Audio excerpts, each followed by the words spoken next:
I learned to drink a lot of filter coffee because I Mm. spent 10 years in the Nordics. They have this big cans of Yeah, filter I love coffee. the So filter coffee. I grew up with that as well.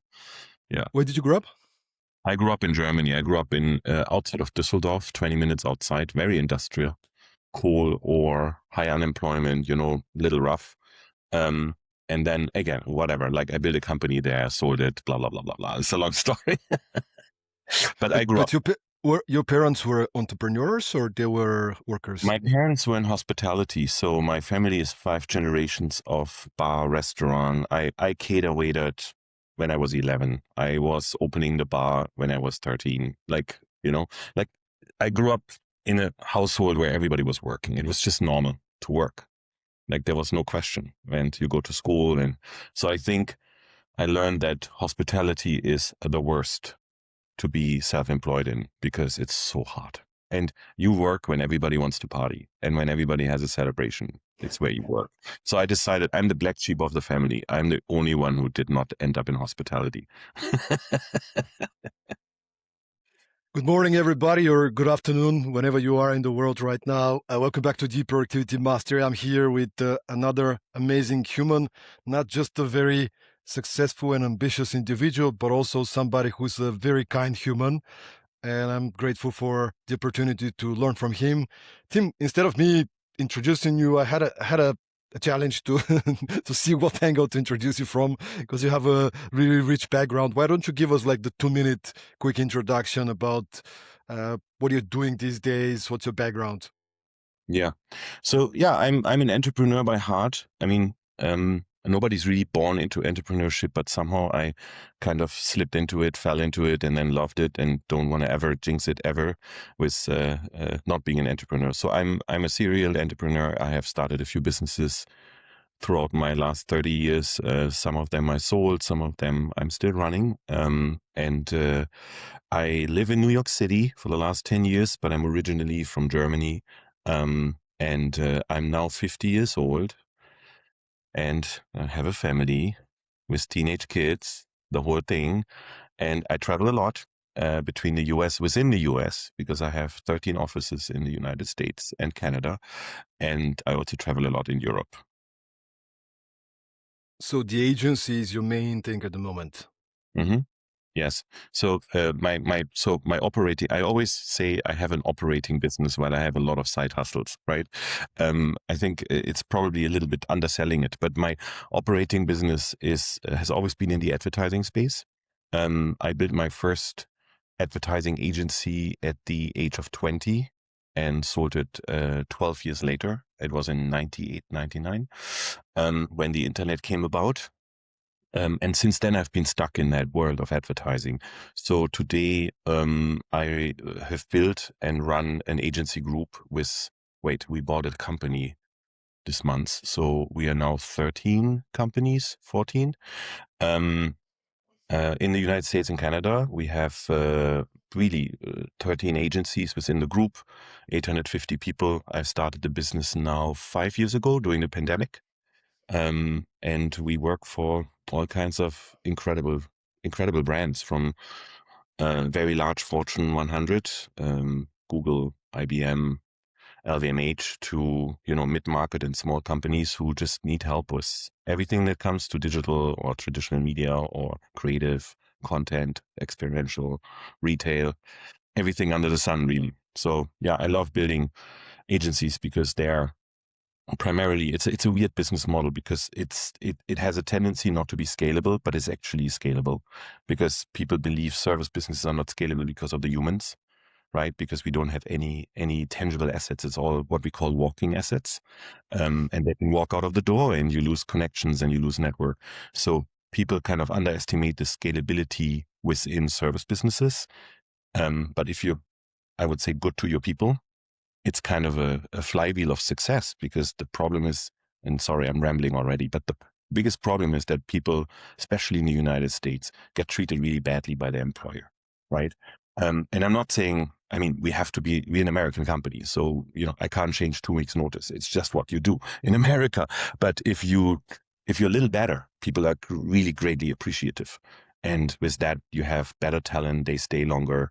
They take better care of your clients, and it becomes scalable. Plus, of course, technology helps now, right? So, yeah. Sorry, I already went down a rabbit hole, but No, but I love it, man. I love it. Like it's basically our mission, the mission of empowering this kind of mindset where it's about productivity, of course, and results. But then the other pillar is people, because there's so many organizations that people underappreciate it. And it's not that difficult, but you need to have the mindset that people should be not just on the PR, like kind of, we're people first. Like, are you really with your actions? And they come together. The more you treat people well, especially longer term, the more the results will grow. So when I started this business, I was looking at my industry, and it is in full disruption mode, right? Thanks to AI and thanks to technology, thanks to, I don't know how much you know about the advertising industry, but there's these really large holding groups with 100,000 employees.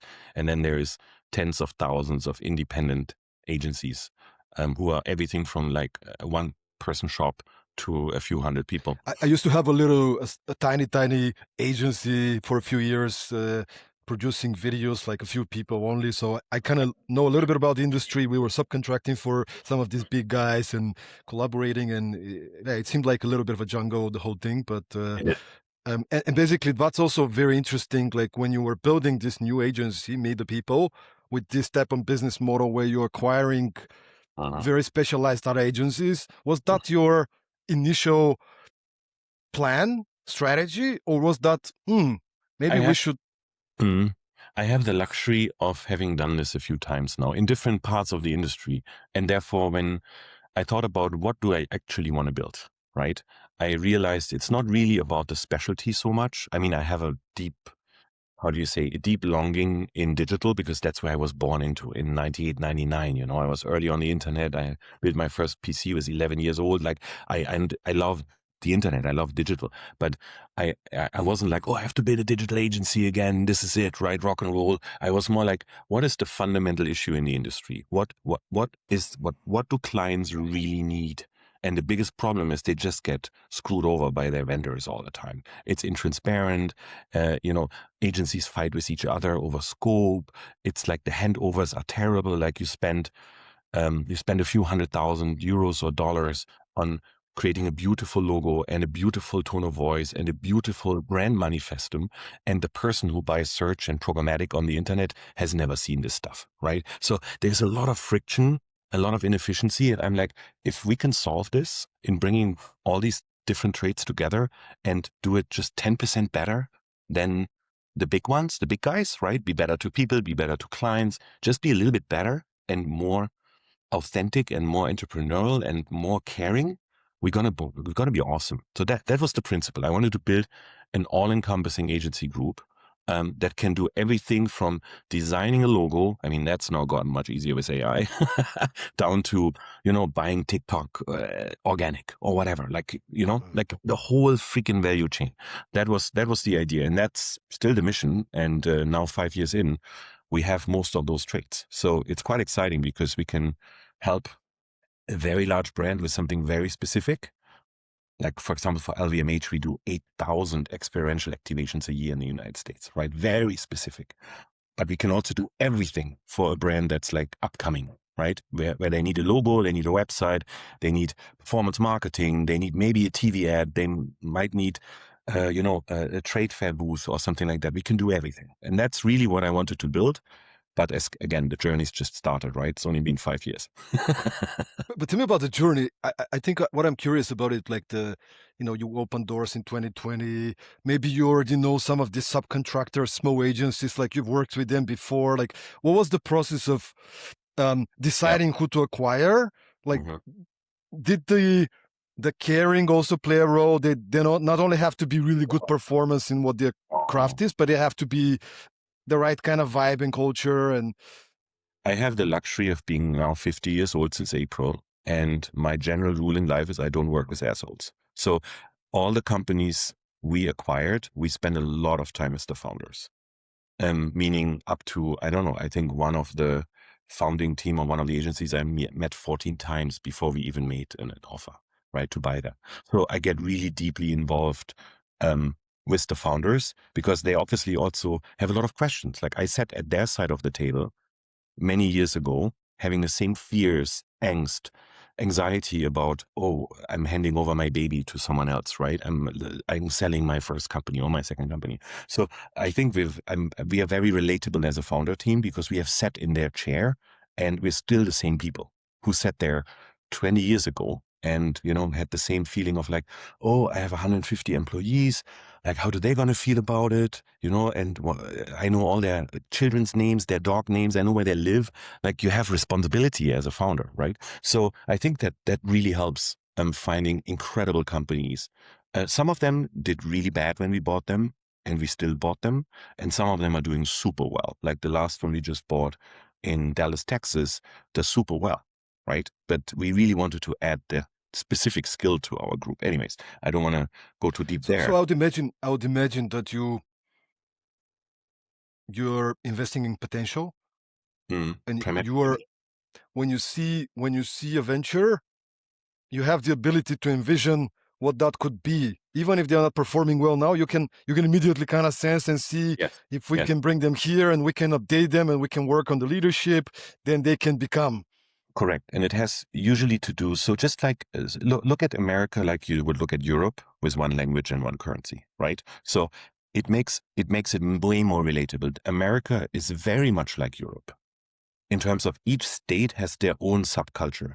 It's like, if I go to Italy, no Italian agency founder thinks I'm cool if I don't speak their language. You have to culturally relate to people.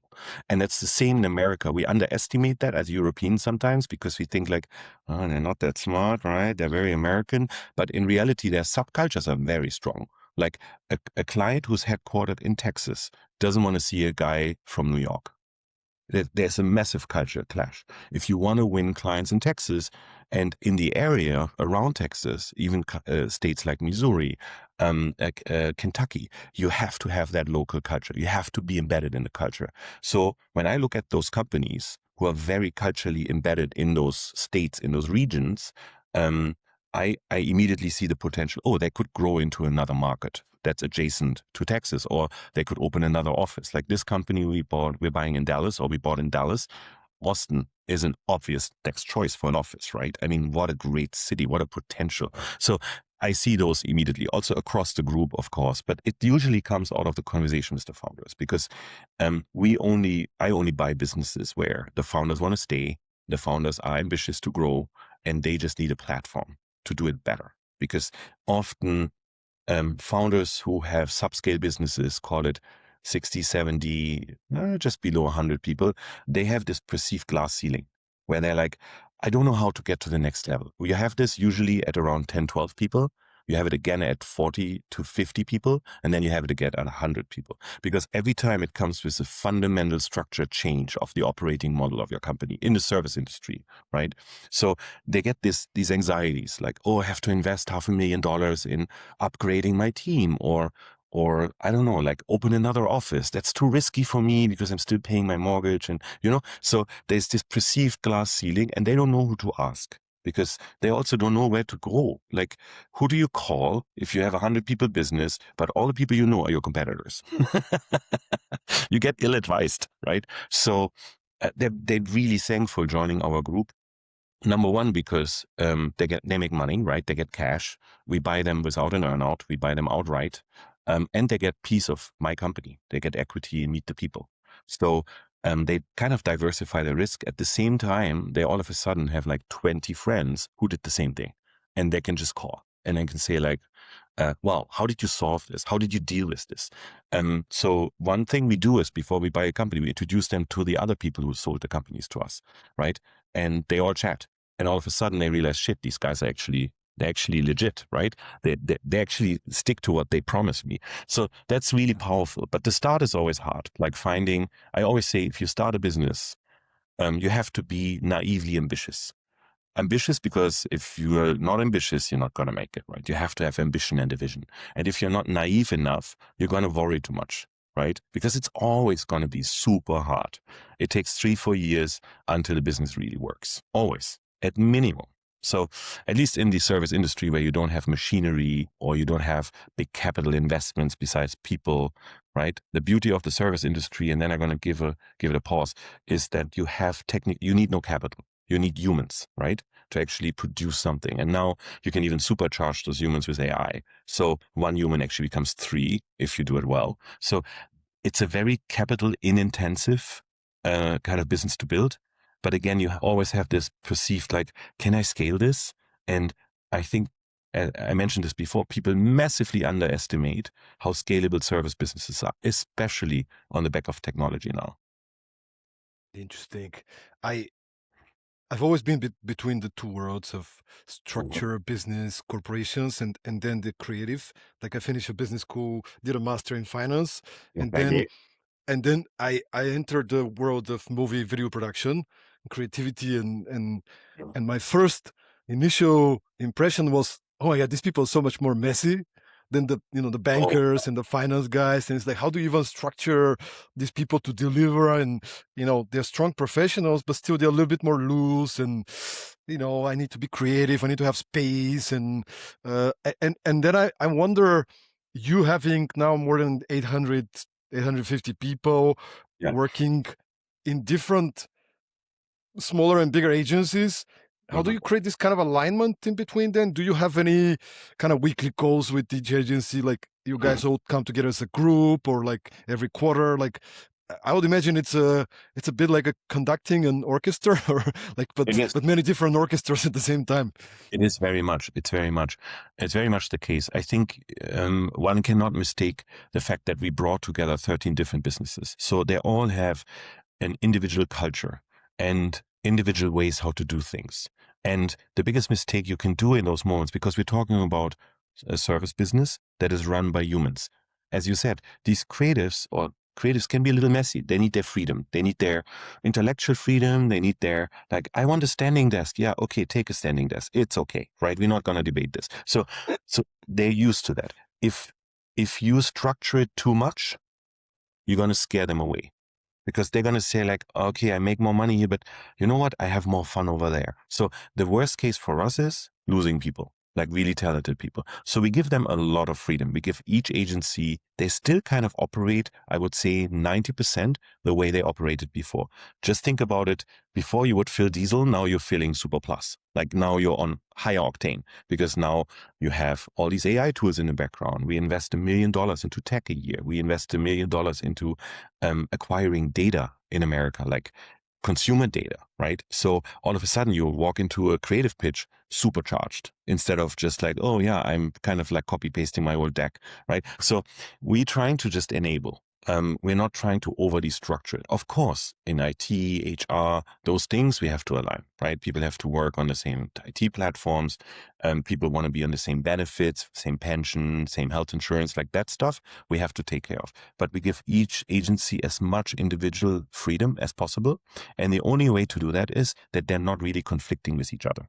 So this is why, different to some other strategies that are created like mine, they bought the same trades just for scale, right? They would buy 10 creative agencies and they would technically all compete. So they strip away the brands, merge the people. We don't do that. We acquire companies that are compatible with each other instead of conflicting with each other. So nobody's like antsy about, oh, I need your creative team or I need your media team and I take this away from you. We're competing with each other. No, they're actually giving each other business. Because we only have one experiential agency. We only have one retail agency. We only have one really strong design agency. We only have one performance marketing agency, only one data agency, only one traditional media agency. So they all collaborate with each other in an ideal case scenario. And that creates less friction. But some structure is needed, of course. But I see, so on the holding level, we are around 5-6 people, and we are all kind of coaches to the agency leads who are still in charge. We had one person out of all the sellers, all the founders, to leave us for retirement. That's it. All the rest is still there. And they're still operating their businesses as nothing would have changed, just with way more firepower. And that's obviously at some point not sustainable. Like if we would double the size, and my ambition is more than doubling it, we would obviously have to change some pieces around. But I do it very organically. So now our business is structured in 4 pillars. One is creative. So all agencies that touch creative in some capacity, no matter if it is brand design, brand architecture, web development, it's all still creative for me, content, right? They sit in the creative pillar. That's roughly 25% of my business. Then we have experiential and retail and commerce. That's another 25% of my business. And then I have everything related to media, and that's around 45% of my business. And then everything around AI, data, CRM, that's around 5% of my business. So each of the companies we have sits in one of those pillars, and they are trying to align, what ERP are we using? How do we utilize talent, right? So they kind of sub-organize themselves with our guidance. That's the structure. Yeah. And what about the structure around the way you prioritize, like you individually? I would imagine there's a couple of things that are competing for your attention with not only your agency, but the operational company, as you said, but you also an investor, you have other ventures. Like, what is your way of, like, 3 to 6 months maybe organizing and setting priorities and then breaking it down into week to week? How do you prioritize? I have the luxury of having done this for 30 years. So I have the luxury to understand what I'm really good at and what I really suck at. And I'm a vision guy. I'm a connector. I'm an amplifier. I'm not an operator. So each business that I have, no matter if it is the agency group or it's my investment structures, I have incredibly good operators who I know for 15, 20 years, who have worked with me, who have proven themselves over multiple ventures, over multiple stations of my life, and they operate it. Ideally, I don't get too much involved into the operations. On the agency side, I do talk to all the agency leads, all the founders, and I do weekly, and I do get involved in the largest clients because they really would like, the large clients like that attention, the gravitas, and on the investment side, I'm basically a connector. I connect to the investment opportunities, and I help pooling capital, but I don't do any of the operations. I don't get involved in the contracts. I don't get involved in hiring, firing, structuring. Like that's, I learned that the best way to multiply what I'm good at is to have extremely strong people who kind of compensate where I lack attention. And that's the details. So, but that's something I had to learn, because as an entrepreneur, you always want to have full control over everything. But over time, I realized these people have, they get a kick out of what they do. Like our CFOs get a kick out of being CFOs. I couldn't care less. I need to be able to challenge the shit out of people, right? So you have to have the intelligence and the experience. But I don't get a kick out of building another Excel sheet pivot table, but I can challenge it. So you have to know what you're good at. Like I don't like reading audits, right? But I know how to point out the problems in an audit. Yeah. Your superpower is getting the most out of people, helping people get the most out of themselves. Correct. Yeah. Empower them, and maybe also find them and level them up, right? And put them, nobody wants to be in a box. But the reality is that, just like me, I'm in a box as well. I'm just really good in building this kind of stuff, right? But people don't want to hear that they are really good in something. They always want to be very generalistic nowadays and individualistic, right? But the reality is, humans are kind of like, there's 3-4 different kind of humans who have certain characteristics, behavioral traits. The reason I was shitty in math was not that I was, not interested in math, but I had no attention for it. I was much more interested in other things, right? So you have to just acknowledge the fact what kind of character you are, and then fuel that and make it a superpower instead of looking like a single trade specialist kind of person. So I always told my teams in the last 20 years, you want to start as a specialist, but you want to grow into a generalist. From a career perspective, no matter what, because as a specialist, it's very difficult and you can be disrupted very easily, right? And we see it with AI now. Lots of specialists get disrupted, but having the specialist trait as a fundamental where you can challenge people and be really smart in the room is very helpful when you become a generalist. Because nobody can, you have one area of your trait where nobody can, fuck with you. Like where you probably are the smartest person in the room. And anyways, so I'm blabbering again, but I think finding that what makes people tick and what is their strengths, and then elevating them and amplifying it is probably what I should I do. think it's what you're not. You might be blabbering, but it's great. I'm absorbing, and I'm sure the listeners are absorbing as well. And I think a lot of professionals listening to the podcast, they might be also reflecting now, and they're like, okay, because there's this thing about should I own my strengths and own my weaknesses and just say, you know what, these are my strengths. Let me double down on my superpowers. Yes. And accept those things, because often, myself included, in my career, I've been, especially early on, I try to be good at anything that is part of my role, and it's like, and then you're doubling down on the things that you're not good at, and you improve. But I can improve so much better if I double down on my super talents. The point is the time waste, because the one thing you cannot buy in life is your time, right? Your lifetime. You can't extend it. I mean, you can try to extend it, right? There's a whole industry around it. But the reality is you can't just trade money for time. It's impossible. So you need to invest, or my advice is invest your time where you're best at. Of course, if your only skill is, I don't know, something very physical, of course you need to expand the horizon.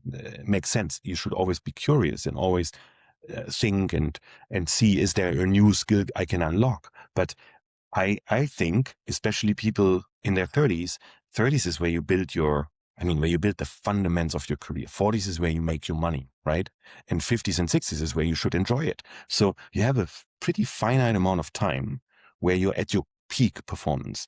And in that time, trying to learn all skills makes zero sense. You should double down on where you can get the best balance between fun, work, and financial opportunity, from my perspective. But again, who am I, right? So, but no, but I love the structure you kind of said, like, 50s to 60s is when you enjoy life, because now you're 50 years old, so kind of entering the. But also because your responsibilities change. Like usually, I mean, I can only talk for myself, right? I started my first company, was 20. I had responsibility from fucking day one, right? And then I had kids in my early 30s. So your responsibility set changes. So you're in the peak of building your career at the same time, but now it's later. Like I'm the kind of the late boomers or something like that, right? But the younger generation now, the Gen Zs, I think they have kids only in their later 30s. So that all moved a little bit. But in the end, your timeline is still finite. You party a little bit more in your 20s maybe, right? But once you have kids and you have real responsibility, everything changes. Right? So you're going to have to build a certain career path in your 30s to be able to sustain a family. Everything gets more expensive. And then, or you don't have a family, whatever. I don't want to give people I don't want to judge, but, and in your 40s, you should be able to start harvesting that into your 50s from my perspective. So there is a finite amount of time. And I think being a specialist who's really strong in something, but then gaining generalistic traits, like you mentioned this, like economics, business, finance, these are generalistic traits. It doesn't hurt to know how to operate a business. It doesn't hurt. It doesn't hurt how to read a P&L. It doesn't hurt how to, know finance lingo. It doesn't hurt how to understand HR and legal a little bit, but it doesn't mean you have to betray where you're really good at, I think. So if somebody right now is, I don't know, designer or the HR professional, like, your advice would be for them to expand a little bit their perspective and skill set? Yeah, because honestly, we are in a very shitty time for specialism. In a very shitty time. I mean, you look at the AI models, like which job is actually safe? Like besides crafting jobs, things you do with your hands. So I have a theory, and we can talk about it. I have a theory that we're going to see, I'm not an inventor of this theory, right? But I believe the next 4 or 5 years, we're going to have an exponential disruption of the job market. And everybody sees it already, right? On the back of AI, especially white collar jobs, especially service jobs and all this kind of stuff. And we have a boom over the next 5 to 10 years of blue collar jobs again. People doing crafty things, more plumbers, more carpenters, because people are going to appreciate those things more than they did before. And also there's less job opportunity in the white collar jobs in the future, at least for a certain amount of time. The problem is it's kind of a hoax. The reality is that even the blue collar jobs are going to be disrupted in a generation because of robotics. So a normal table or a normal ceramic cup, you're not going to produce this by hand anymore, right? So we're going to have, the government is going to tell us, go back into blue collar jobs because they need to keep people busy. The worst thing is citizens who are bored. It's the worst thing in the world, right? Either if they're desperate or if they're bored. No government likes this. They want you to work and produce GDP, right? It's tricky. If you have so many jobs falling away in the service industry, in the thinking industry, in the hands-on keyboard industry, where do all these people go? So it's going to be an interesting time. I think what AI not going to be able to do is AI is not going to be an architect of anything.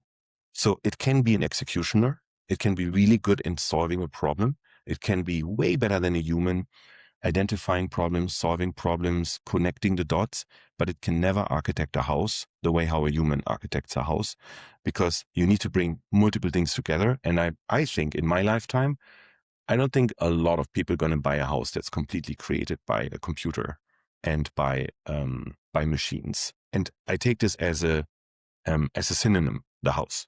I think same goes for architecting a business. AI can tell you, this business can make you a lot of money, and here's the things you need to do, get the Shopify account, blah, blah, blah, all the shit. But you still need an architect with a vision, with a love for the product to actually bring it together, right? So I think any job that kind of architects ideas into reality still going to be a pretty good job. The problem is it's not in the nature of everybody to be an architect of those things. And that's going to become a problem for society. And I don't want to get too dark here, but it's going to be a problem. You're going to have a lot of unemployed people. I was at the, I don't know if you know the Zeitgeist conference of Google. Have you heard of it? Okay. No. Google hosts this very exclusive conference with 200 attendees once a year. And you can Google it. It's been around forever. By Larry and Sergey, they started this as a think tank, really. So I went there twice in the last 10 years. And already, when was this? This was in 2019? Yeah, 2019, I think I was there. Or was it 18? I don't know. I was there twice. And already back then, the main part of the conversation, Biden was on stage talking about the future of society, and all these founders from Uber were there, and all those kind of people. And they were already discussing what are we going to do as a society with all these unemployed people. So that was nearly 10 years ago. So we are the recipients of the digital disruption right now through AI, autonomous cars, robotics. And we're going to see a lot of change, but also a ton of opportunity. It has never been easier to build a business than today. It's never been faster to build a business than today. It took me 12 years to build a 150 people business. I think today you can do this in 3 years. So it's a disruption, but it's also a massive opportunity. Your agency is called Meet the People. Mm-hmm. You want to double in times when many companies are freezing hiring and Yes. There's a lot of disruption and layoffs and people like CEOs freaking out and board members and so on. Like, what are your thoughts? How do you see that? How do you look at the the next 2-3 years? Like, seems like you believe in people. Mm-hmm. But yeah. What's your strategy and what's your message to CEOs out there maybe listening to the podcast and trying to figure out what to do, really? I think, so number one, I call the company Meet the People because I got tired of, specific to my industry, but lots of industries, I guess now. I was tired that everybody was just talking about the next shiny tech thing out there. And I always told my clients, guys, it's great that all these fantastic new technologies are out there, but if you don't have people to translate this into something that makes sense to your business, it means nothing. It literally means nothing to you. And it means nothing for your business. Why are you hiring very expensive digital transformation consultants to tell you what to do with machine learning, right? You still need people to do it. The tools have changed and the tools are always evolving, but you still need people to deploy them in a smart way that gives you an advantage against your competitors, because everybody can license these tools. Everybody can go to ChatGPT and get a license. What's the difference? There's no difference. You need someone who's smarter with it. So I said, instead of, calling it some acronym tech name, let's call it Meet the People and put the people in the center of the idea. And I'm fully confident that we're gonna at least double the amount of people that work for us. What I didn't mention is that probably with doubling the amount of people, we're probably going to triple the revenue, because every person now is more efficient or could become more efficient. And not efficient because I want to pay them less, but simply can handle more revenue. So what I tell my investors and my board, I always say, don't measure on how many people we have let go of. Like, measure how much more revenue we are generating per employee. That is the right measure. Or even take the profit if you like, right? So revenue per employee and profit per employee, that is the key. If you look at some of those companies, I mean, some of the tech companies who are now billion-dollar companies who have like 50 employees, that's insane. That was absolutely impossible 20 years ago, right? Where you needed rows of engineers to build something. So that's how I see it. So imagine it's like rocket fuel, really. Like we're still going to have people. We're going to hire people. We hire people every day, but we're going to be able to churn much more revenue out of it. I think I saw an interview with your colleague Gary Vee talking about the same thing. And he had a similar opinion like you. He said, when everybody's laying people off and freezing hiring, I'm going to take on this opportunity, focus on people, because now my people I just going to upskill them and focus on them and get more great people that are being laid off, because they can amplify now with all these tools. And we're still in a generation where trust is a massive factor why someone does business with us. And I honestly believe that that's going to have a renaissance. We're going to have, like right now, everybody's like efficient. I get it for $10 less. I'm going to go there, and they do it with AI, right? I think we're going to have the opposite. The pendulum is going to swing the opposite way, where I'm not going to do $1 million deal without ever having met a person. Like, because everything is going to be trust in the future. I think trust is one of the biggest currencies. How do you get trust with people? How do you get people with hiring the best, right? And how do you get more clients with that trust of hiring some of the best people who already have built that trust over the last years? I'm not happy for the people who are getting laid off, but I'm happy for the larger companies to be restructuring, because we can hire better people, right? So I think that's an opportunity. And I completely agree with Gary on this one, where this is, let them lay off people. I'm happy to hire them. It's not a problem, right? We are profitable enough to invest into new talent. It's not a problem. Yeah.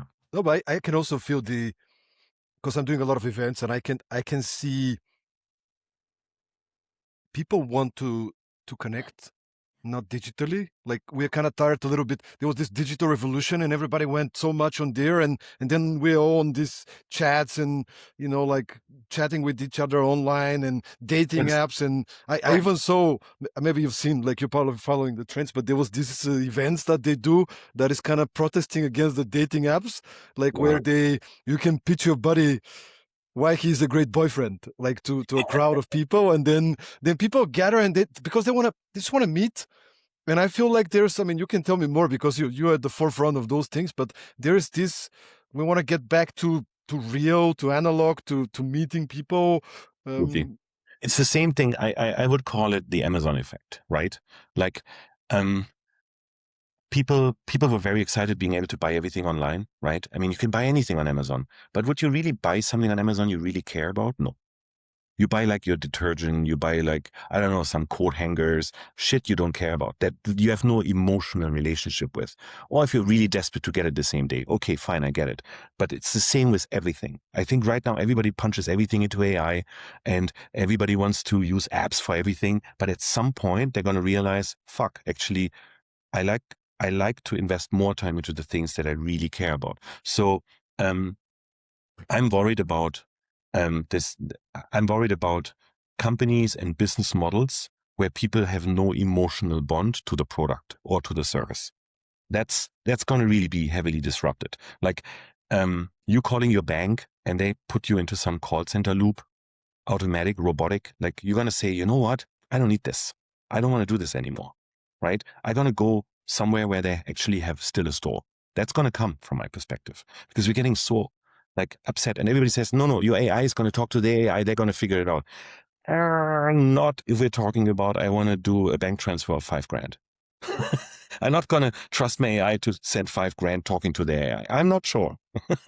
This stuff matters, right? It's different if you're saying like, pay my bill or something like that. That's different.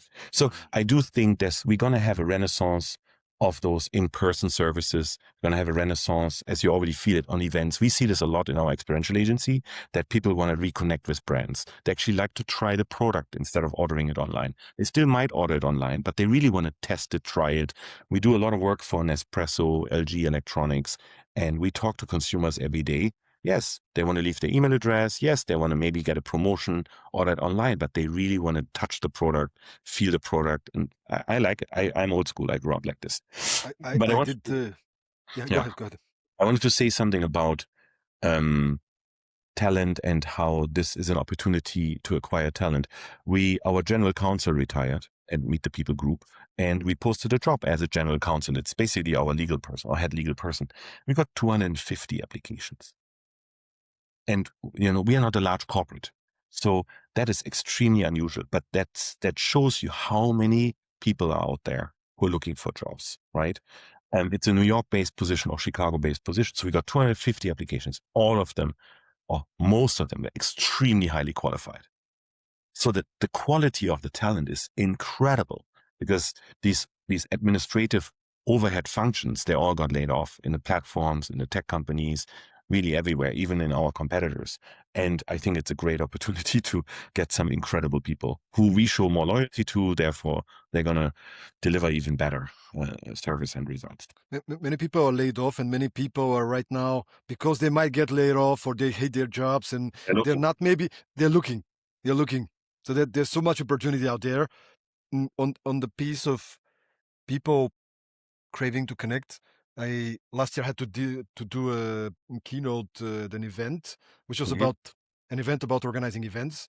And I wanted to share some thoughts on networking and how different events are facilitating great networking experiences. So I started to research, put a little bit of data, and I found this report with maybe 5,000 sample of more than 5,000 people, and number one reason for people to go on to a business event is networking with other individuals. It wasn't the knowledge. It wasn't even to sell or to, it was networking. And what surprised me, because I thought, well, maybe networking because they want to attract business opportunities, but it was not number one. It was number 2 or 3 reason. The number one reason was to network, so I can talk and explore and discuss on the topics with other professionals in the area. So you go to a business development conference, you want to meet and network with other people, talk about the latest trends in business development. It was kind of interesting.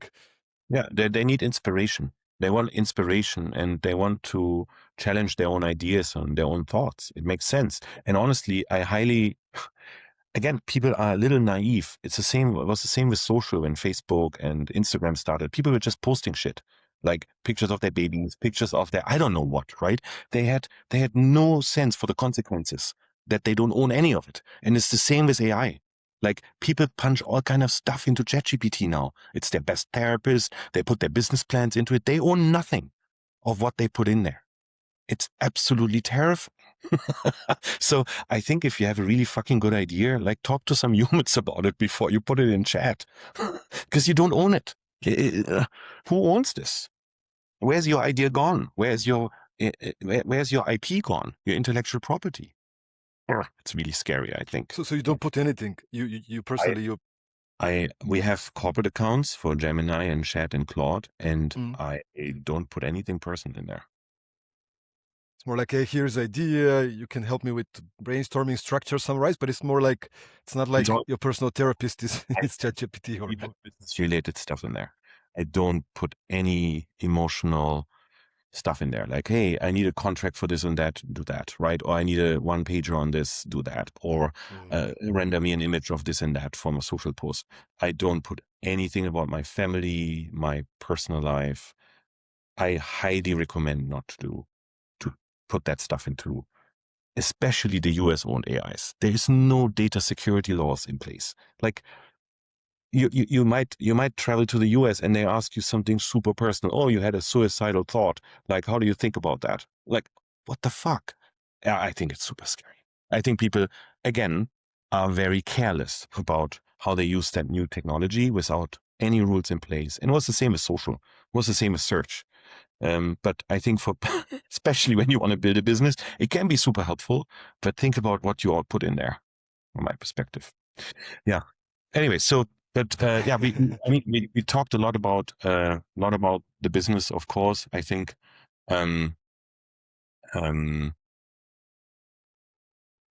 there is, it is a fundamental moment in time.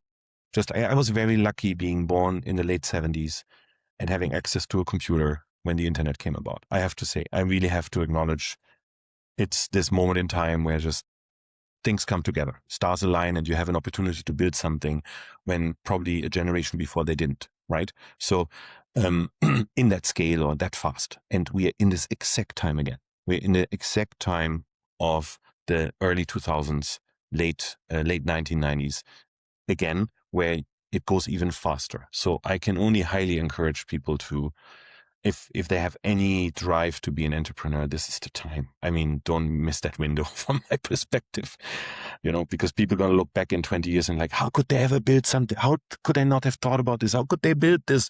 And it's actually not that tough anymore. There's technically no borders. I mean, of course, there's a lot of borders, but you can build a tech product and it can become global in an instant nowadays. You have social platforms amplifying a brand, a product within milliseconds now, where before you would have to spend millions of dollars, get it into a shelf, get it on TV or get it on banners. Like all of that doesn't matter anymore. It's fantastic.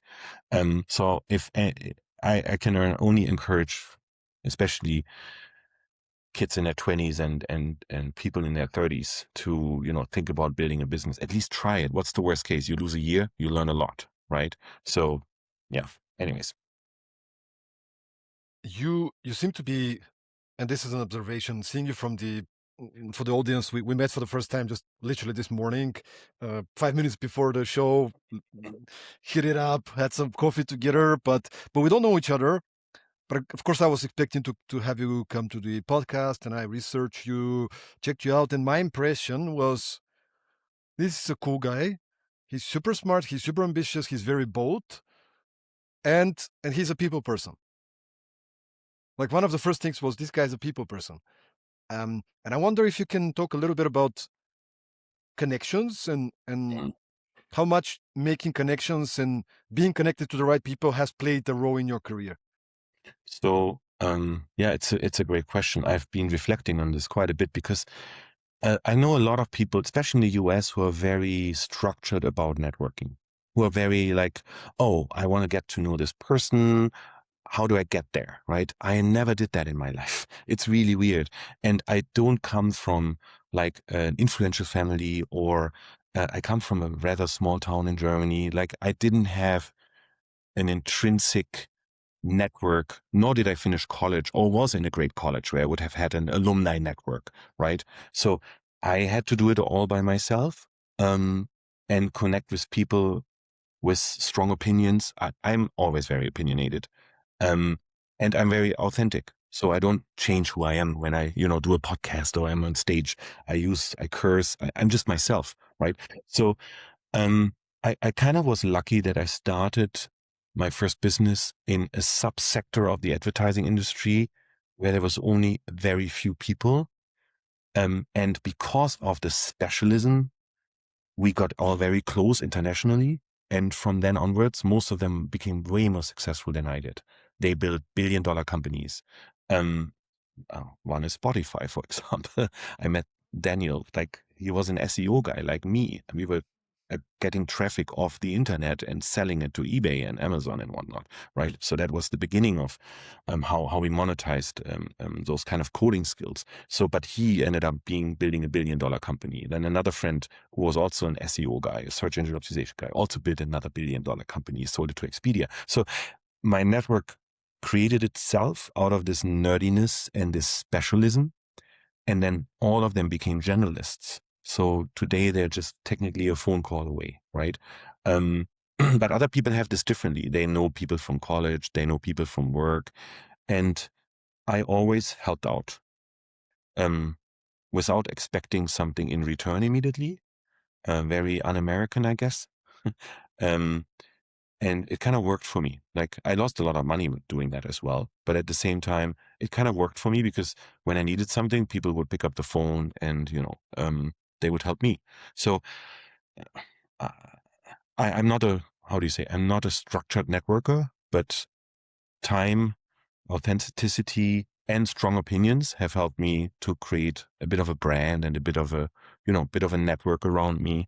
That seems to help me today with building all kinds of businesses I would like to build. I see you're not maybe structured, but because of your approach and mindset, you probably naturally kind of build that. And I'm trying to kind of get you to share some of those things also with our audience. Yeah. Like, So, if you can reflect now, like what is the, like, okay, one thing that you said is like you're trying to help maybe connect people. always. Like, is it also you kind of like you get invited to an event, maybe a business event, and But you're that like, happens later, right? Where you get invited to an event. Like, what I did is, because I had very specific knowledge that people wanted. So I would get asked to be on stage and talk. And I was very harsh in my opinions, like disruptive in my opinions. Usually people who go on stage, they're very like, they rehearse it 5 times or 10 times, and they build a nice presentation and they script the whole shit out of it to not upset anyone. I couldn't care less. I always said, most of you guys are doing this completely wrong. You don't understand. Like, the motivation, like, it was early Google, right? We were trying to beat the algorithm, right? With my first business. And we did that very successfully. And I know there was Google people in the audience when I was standing in front of 500 people, but I would tell them what they're doing wrong. I would say, like, this is how we mess with your algorithm. And all the clients would run to me and they're like, okay, you seem to know how this works. Like, can I work with you? Can I work with your company? And then Google would say, like, guy, you can't say these things. Like, you're telling everybody what's wrong. And I'm like, I don't care. Like, it's not like you're paying me, right? So it's different. Even if you would pay me, I would probably do a blog post of Google trying to pay me. And then Google offered me a job eventually. And I'm like, I'm never going to work here. Like, I have my own company, right? So I think, do your research, understand who you are, understand what you know really well, and then talk about it. Because that's the one asset. Like, the biggest mistake, I tell my daughter this, she's now 18. She did a science research program studying ovarian cancer in New York. And she's like, I have to present in front of hundreds of people the research I've been working on. And I'm like, you misunderstand that these people sit there because they want to hear you. And they sit there, and 99% of the people in that room don't know as much about this topic than you do. So don't be shy about it. They're eager to hear what you have to say. And one person might not like you, or 10 people might not like you. But I promise you 90% of the people go out of the session and they're going to take something away with them that inspired them. That's how one has to look at it. We kind of, it's a very European trait that we are not confident about the stuff we know, and that we don't allow ourselves to be put on a pedestal. The Americans are taught very differently. I had to learn how to stand in front of a crowd. I was pissing my pants every time, right? And today I stand in front of 5,000 people. It doesn't matter anymore because you're confident in what you know. You're confident in what you do. You have enough proof from the outside world to tell you you're smart enough for it, right? But in the beginning, it's really, really hard. But that's how I always try to help my kids. And like, you probably know way more than anyone else in the audience, besides your teachers or your professors. Fine, right? And they're going to grade you, okay. But the rest of the crew there, they don't know as much as you know. No, You absolutely, should, man. you should be confident. You provide a perspective. You provide your angle, your opinion, and sometimes Right. they might even know a little bit about this topic, or more. But you validate them with examples, your stories, your take on it, and Correct. we do take things for granted, especially in And Europe, as you said. And it was funny because I then, like, I wouldn't think about it. I would just, I voice my opinion, just like we're doing it today, right? And then 10 years later, I meet an ex-employee of mine and say, like, you know what? 10 years ago, you told me this one thing, and it really stuck with me, and I still remember it, and it changed how I executed something. I'm like, wow, I didn't even think about that, right? So it's I think I encourage people to share. If of course, not rant, not be an asshole, right? But share. If you really are determined on a topic, if you're really emotional about it, share it. If it's going to help someone else to change their perspective. My ex-business partner sold the first business I built with a friend of mine out of high school and then later in college. We were 50-50 shareholders. And we did this one thing. Every 3 months, we would travel to America and sit in a conference about, like in an advertising conference. We knew nobody there. We were like these two odd Germans who hardly spoke English. And we would just fly to San Francisco, sit in like some conference there, or fly to Las Vegas and go to a black hat conference of some cybersecurity stuff, or fly to New York and just sit there. Because the logic was, we're going to learn something that nobody in our home country knows. That's now 20 years ago, right? And it was true. Like, we always went home and we had a massive inspiration. It could just be the inspiration of, wow, these guys really know how to present, right? Or their slides were super slick, or I don't know, like how they approached the topic was totally new. It really helped. So another kind of pro tip from my perspective is travel, expose yourself to different things, even if it's uncomfortable, but you're always going to take something that differentiates you from where you're building your business right now, in your home market, for example, right? So that's something that really worked for me. And I'm curious because today you're working with some of the biggest brands in the world, like kind of leading brands. But initially, it's been a long journey. But initially, probably you were not so known. Like, do you have any spicy story, or like how you landed one big customer in, like, maybe something very unexpected? I don't know. Yeah, it was really hard work. It's a hustle. There's no romance. There's no romance. Like, No, it's like there's no romance. I tell you honestly, when I started my first business, I knew nothing. I was 20 years old. I had no clue. I had $800 to my name, and I knew nothing. And my business partner and I, we each had $800. We put it in a company. We started a company with $800 each. We put our 2 computers together in his basement, and we decided we're going to start a company on the internet. What a stupid fucking idea. We knew nothing. So we realized it's not working the way how we anticipated it. So we were like, shit, what can we sell to make some money, right? And we decided we're going to disrupt it. We're just going to offer building websites for $3.99 flat. And we put it into the Trade Commission's magazine. We bought a 1-page ad that was $150, and we said, we build your website no matter what for $3.99, right? Doesn't matter. Because the one thing we had was time. The thing we didn't have was money. So it didn't matter if it would take us a week to do something for $3.99, but it was $3.99 more than we had before. That was the logic. And we got the business to around, I think, 30,000, 40,000 in the second year or something like that. And then we realized this is not going to work. So I decided, you know what, we need someone to do the cold calling. And that was me. So I made a list of the companies and I tried an error at cold calling. I basically just picked up the phone and said, well, I've looked at your website. I think you could do better on Firewall, InfoSeek, AltaVista, Yahoo, right? And they would just hang up. Until I cracked the code, what to say, how to get to the CMO, and then undercut the market. I said, like, I'm going to get you with, I don't know, credit card and bank account. Citibank was my first very large brand I won. For $400, $500 flat a month, I sold them, we're going to rank them on search engines with the 10 terms they pick, whatever, right? And they bought it. And that became a replicable model. Anyway, it's a long time ago. But we were good at what we were doing. We could actually get them there. And we did. But that was a cold call. Citibank was a cold call.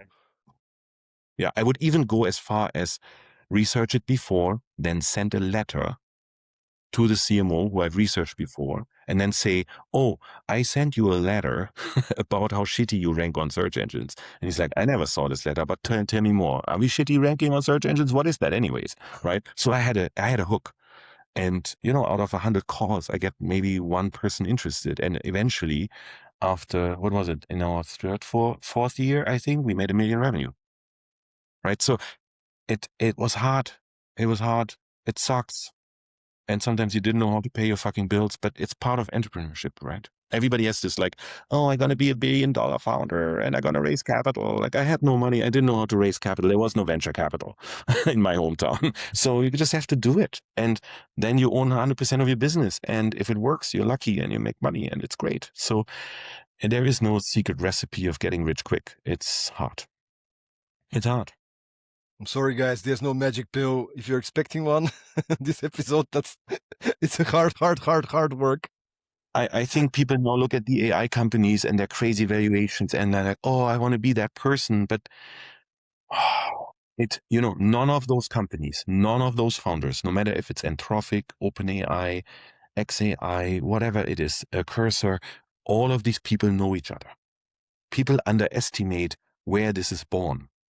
This is not born in like a garage somewhere in South America. Why? Because it's all in Silicon Valley. They all know each other. This is not success by luck. It's success by design.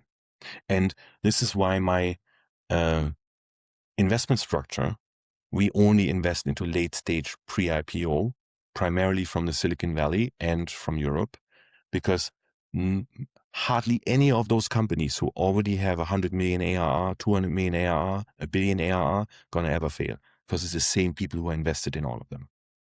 And they're not going to let it fail. It's very different to, oh, I started business somewhere in the south of Germany and I raised 100,000. Nobody cares. Like it's as hard as that, right? But these large companies, these $1 billion startups, they all know each other. And I realized that by expanding my network over time, and it's all the same people in the end. And you're lucky when you're adjacent somewhere and get a bite out of it. But the reality is they're all connected. They're different groups, but they're all connected in the end. So Sequoia, Y Combinator, they're all invested in the same stuff in the end. It's frustrating, but it's the reality.